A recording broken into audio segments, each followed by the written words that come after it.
ကိုချင်းကိုတိုင်းကြိုက်နေတဲ့ပွဲစဉ်၅ပွဲကိုကျွန်တော်ရွေးထုတ်ပေးထားပါတယ်Hello အားလုံးပဲမင်္ဂလာပါခင်ဗျာပြစ်ထန်ဒီ page ကနေပြန်လဲကြိုဆိုလိုက်ပါတယ်ဆိုတော့ဒီနေ့တင်ဆက်ပေးမယ့်အကြောင်းအရာလေးကတော့ကျွန်တော်ဒီနေ့ကြိုက်နှစ်ဆုံးပွဲစဉ်လေးပေါ့ဗျာဒါပေမဲ့ကိုညီကိုတွေထပ်တူကြရင်တော့ like ဆော့ပါထပ်တူမကြရင်တော့ back ကန်နိုင်ပါတယ်ခင်ဗျာလောင်းကစားဆိုတာကိုပိုင်ငွေကြီးနဲ့ဆော့ရတာဖြစ်တဲ့အတွက်စဉ်းစားချင့်ချိန်ပြီးမှဆော့စေချင်ပါတယ်ပထမဆုံးပွဲစဉ်လေးကိုခတ်တွတ်သွားလိုက်အောင်ဗျာ Newcastle နဲ့ Everton တွေ့မယ်ဗျ Newcastle ဟာဖလားပွဲတွေမှာပုံမှန်ခြေစွမ်းထက်သားတဲ့ခြေစွမ်းတစ်ခုကိုပြနေတယ် Premier League မှာတော့နောက်ဆုံး9ပွဲမှာ4ပွဲထိရှုံးနေထားတယ်ပေါ့နော် Giant မှာလည်း Champion League မှာ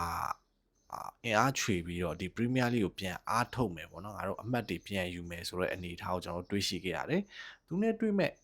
အသင်းကအဝေးကွင်း6ပွဲမှာတပွဲသာရှုံးနေထားတဲ့ Everton နဲ့အတွေ့မှာ Newcastle တို့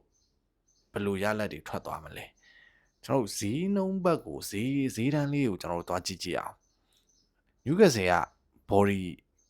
သူ့အိမ်ခွဲမှာဆိုတော့1ပေါင်40ပေါက်တယ်9ပေါင်ကြီးက3ပေါင်60ပေါက်တယ် Newcastle သူ့အိမ်ခွဲမှာ3ပွဲဆက်အရှုံးရှိနေတဲ့အတွက်ဒီနေ့သူ့ရဲ့အိမ်ခွဲမှာတော့မဖြစ်မနေ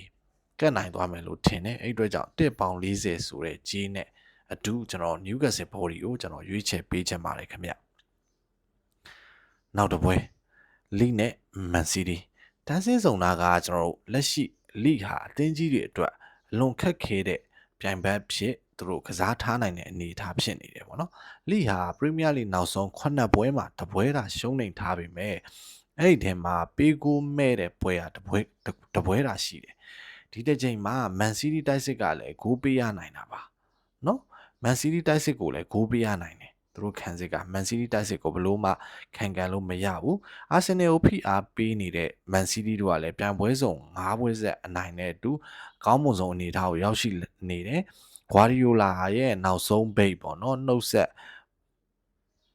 တဲ့ရာသီမှာ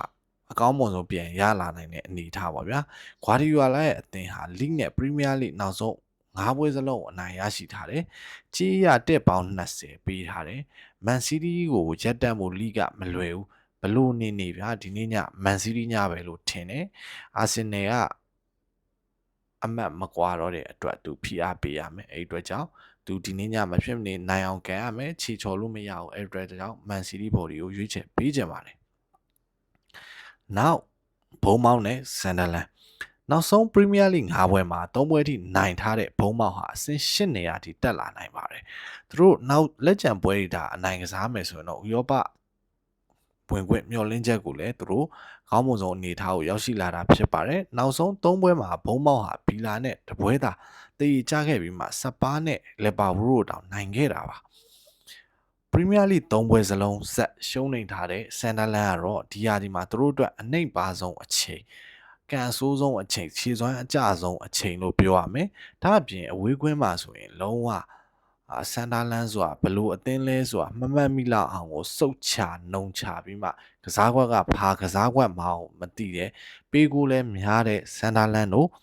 ဒီနေ့ညရောဘာမှလုံနိုင်မယ်လို့မထင်ဘူးအိမ်ရှင်ဘုံမောက်က1ပေါင်း60ပေးထားတယ်3ပေါင်း60 9ပေါင်းကြီးရရှိတယ်ဒါပေမဲ့ဒီပွဲကိုတော့ကျွန်တော်အကြိုက်ကိုရွေးချယ်ပါဆိုရင်တော့ကျွန်တော်ဒီဘုံမောက် body ကိုပဲကျွန်တော်ရွေးချယ်ပေးခြင်းပါတယ် Burnley နဲ့ Brentford ဒါကတော့၄ပွဲမြောက်ပါဒါကတော့ကျွန်တော်၄ပွဲမြောက်ပါပြီးခဲ့တဲ့အပတ်တုန်းက Chelsea အိမ်ခွဲမှာတေးကန်ခဲ့ဆိုပေမဲ့တန်းစင်းဆောင်အထိပေါ့နော်အသင်းတွေနဲ့တန်းစင်းဆောင်အထက်ကအသင်းတွေနဲ့ရှစ်မှတ်กว่าနေလို့ကျွန်တော်တန်းစင်းရဖို့ပေါ့နော်ဘန်လီခြေစွမ်းခြေစအကုန်ထုတ်ကန်မယ်ဆိုရင်မျောလင်းချက်နေတယ်ဗျနောက်ဆုံး6ပွဲမှာ9ပွဲကိုအနည်းဆုံး2ဂိုးပေးထားတဲ့ဘန်လီအိမ်ခွင်းကတော့ Brentford တိုက်စစ်ကိုတားဖို့မလွယ်ပါဘူးဥရောပဝင်ခွင့်တနေရာမျှော်မှန်းနေတဲ့ Brentford ကဒီချိန်မှာ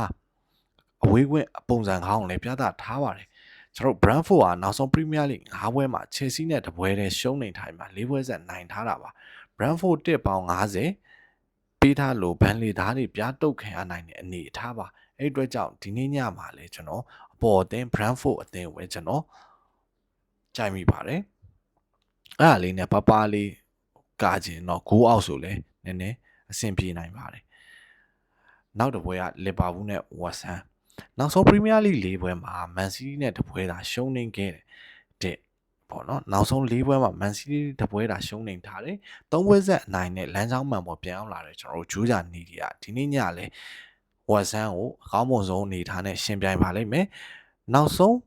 နှစ်ပွဲမှာတော့1-1ဆိုတဲ့ရလဒ်တွေနဲ့ကတ်နိုင်ထားတယ်တိုက်စစ်ကတော့အကောင်းဆုံးပုံစံတော့ပြန်မရနိုင်သေးဘူးပေါ့ဗျာတန်းစင်းဆောင်ကထွက်ချင်နေတဲ့ဝက်ဆမ်ကလည်းဘောနော်ရုံးအားလည်းခုနောက်ပိုင်းမှာတော်တော်လေးအားကောင်းလာတဲ့အနေထားဒီနောက်ဆုံး6ပွဲမှာပေါ့နော်ချယ်ဆီနဲ့တပွဲတာရှုံးနေထားပြီးပါ1.50ဆိုတဲ့လီဗာပူးဈေးတန်းอ่ะပေါ့နော်ပုံမှန်ထက်နည်းနည်းလေးယော့နေတယ်လို့ခန်းစားရတယ်အဲ့ဒီအတွက်ကြောင့်ကျွန်တော်တို့ဝက်ဆန်ကိုအားပေးမလားပေါ့ဂိုးပေါင်းဈေးက3.40လီဗာပူးခံစစ်ကလည်းလုံးဝတည်ငြိမ်တဲ့အနေထားမှာမရှိဘူးဝက်ဆန်ရဲ့ခံစစ်ကလည်းတည်ငြိမ်တဲ့နာမှာအနေထားမှာမရှိဘူးသူတို့အနေထားကိုကြည့်ရင်ကြီးရဆိုရင်ကျွန်တော်တို့ဝက်ဆန်ကိုနေနိုင်ရမယ့်အနေထားဒါပေမဲ့ကျွန်တော်ကတော့ဒီနေ့ညမှာလီဗာပူးဂိုးထက်အောက်သွားလိမ့်မယ်လို့ထင်တယ်အဲ့အတွက်ကြောင့်မို့လီဗာပူးဂိုးအောက်ကိုရွေးချယ်ပေးခြင်းပါတယ်ကျွန်တော်အကြောင်းလေးပြန်ကောက်ပေးပါမယ်နျူကာဆယ်နဲ့အေဗာတန်ကိုနျူကာဆယ်ဘော်ဒီရွေးချယ်ပေးထားပါတယ်လိနဲ့မန်စီးတီးကိုမန်စီးတီးဘော်ဒီရွေးချယ်ပေးထားပါတယ်ခင်ဗျာဘုံမောင်းနဲ့ဆန်ဒါလန်ကိုကျွန်တော်ဘုံမောက်ဘော်ဒီရွေးချယ်ပေးထားပါတယ်ဘန်လေးနဲ့ဘရန်ဖို့လည်းဘရန်ဖို့ကျွန်တော်ရွေးချယ်ပေးထားပါတယ်နောက်ဆုံးလီဗာပူးနဲ့ဝက်ဆန်ကိုတော့ကျွန်တော်လီဗာပူး9အောက်လေးကိုရွေးချယ်ပေးထားပါတယ်ခင်ဗျာဒါကျွန်တော်ရွေးချယ်ပေးတဲ့ကျွန်တော်အကြိုက်ဆုံး9ပွဲပါခင်ဗျာအကြိုက်တွင်တော့ like ဆော့နိုင်ပါတယ်အကြိုက်မတွင်တော့ back ကန်နိုင်ပါတယ်ခင်ဗျာကျွန်တော်ရဲ့ဘွဲကောင်း tip တွေကိုကျွန်တော် Telegram channel မှာနေ့စဉ်မပြတ်တင်ဆက်ပေးတာဖြစ်လို့ကိုညီကိုတွေလာရောက် join ပြီးမှအားပေးကြဖို့မေတ္တာရက်ခံချင်ပါတယ်ကျွန်တော်9ပွဲပေးထားမှာ4ပွဲစတိုင်မှန်ပြီးမှတပွဲသာရှုံးနေထားတဲ့အနေထားပါခင်ဗျာ YouTube ကအားပေးတဲ့ညီကိုတွေဆိုရင်တော့လက်မလေးနဲ့အားပေးကြပါအောင် Facebook နဲ့ TikTok ကညီကိုတွေဆိုရင်တော့အသေးလေး share လေးနဲ့ကူညီပေးကြပါအောင်လို့ပြောရင်းနောက်နေ့မှာထပ်တွေ့ပါမယ်ကျွန်တော်တပွဲကောင်း tip တွေကိုလာရောက်အားပေးကြပါအောင်เนาะကျွန်တော်ရဲ့ Telegram channel ကိုလည်းလာ join ဖို့ညီကိုတွေကိုမျှော်လင့်မိပါတယ်လာရောက် join ပေးကြပါအောင်လာစဉ်လာတိုင်းချုပ်ရင်အပေါင်းလက္ခဏာဆောင်ရပါမယ်လို့ကျွန်တော်ကြေပေးပါတယ်အဲ့အတွက်ကြောင့်လာရောက်အားပေးကြဖို့ချစ်ညီကိုတွေမျှော်လင့်မိပါတယ်အားလုံးပဲခွန်လပ်ပါပျော်ရွှင်ချမ်းမြေ့တဲ့နေ့ရက်လေးပိုင်ဆိုင်နိုင်ကြပါစေ